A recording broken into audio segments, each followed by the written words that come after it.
sampai ke sana, ini menarik untuk kita baca demokrasinya dulu. Ketika kita bicara demokrasi, maka ada dua kunci penting yang perlu kita baca. Apa yang disebut dengan sovereignty dan power. Ada dua yang perlu kita baca. Apa yang pertama? Sovereignty dan power. Sovereignty itu adalah kedaulatan. Kalau kita baca, what is kedaulatan? What is sovereignty? Poin dasarnya, ada penjelasannya. Nanti kalau Bapak clear, apa itu demokrasi? Bukan tebel Pak. Saya cari-cari gak ketemu itu Mas. Padahal waktu itu setiap ketua lembaga mahasiswa itu dapat buku itu. Apa itu demokrasi? Nah, di dalam pembahasan apa itu demokrasi, itu dibaca tentang apa yang disebut dengan sovereignty, kedaulatan. Poin kedaulatan itu tentang apa? Kekuasaan tertinggi yang membuat hukum, kekuasaan tertinggi yang menentukan arah politik, kekuasaan tertinggi yang menentukan ideologi sebuah bangsa. Saya ulang ya. Poin-poin. Walaupun itu kata-katanya lengkap panjang sekali, tapi poinnya kira-kira ini. Kekuasaan tertinggi untuk membuat hukum, kekuasaan tertinggi untuk menentukan politiknya, dan kekuasaan tertinggi untuk menentukan ideologi dari sebuah bangsa. Poin itu kedaulatan. Ini penting tuh, karena kedaulatan itu menentukan. Kalau dalam Islam itu namanya al-wala wal barok. Mana loyalitas dan mana yang tidak loyalitas.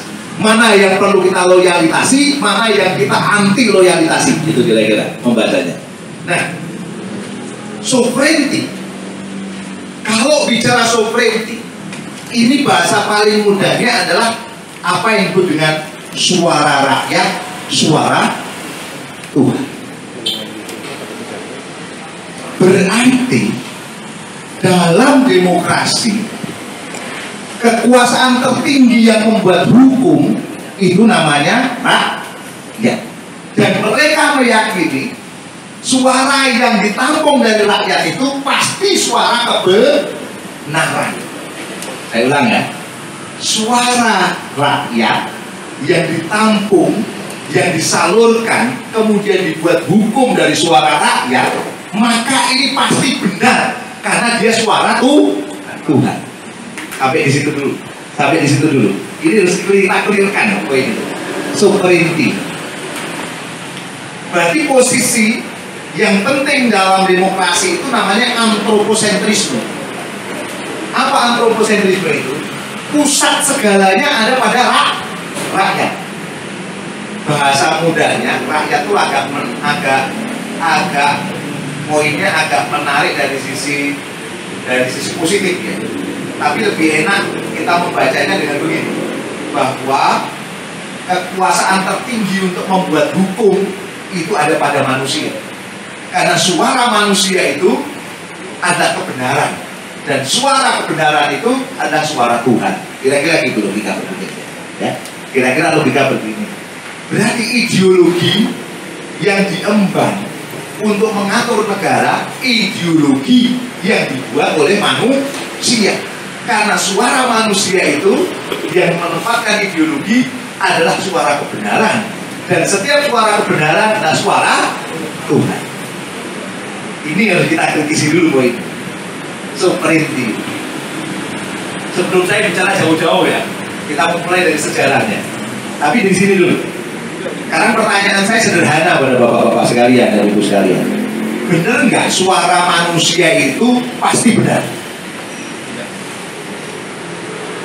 Benar nggak bahwa suara manusia itu pasti benar? Benar atau tidak? Tidak. Tidak semua suara manusia itu pasti benar. Contoh sederhana. Ketika di Amerika itu anti LGBT. Anti LGBT. Tapi setelah munculnya manusia-manusia jenis baru, manusia-manusia jenis baru itu, kemudian dimintakanlah untuk agar LGBT itu diakui, pernikahan sesama jenis juga akui. Akhirnya di Amerika ditetapkan LGBT.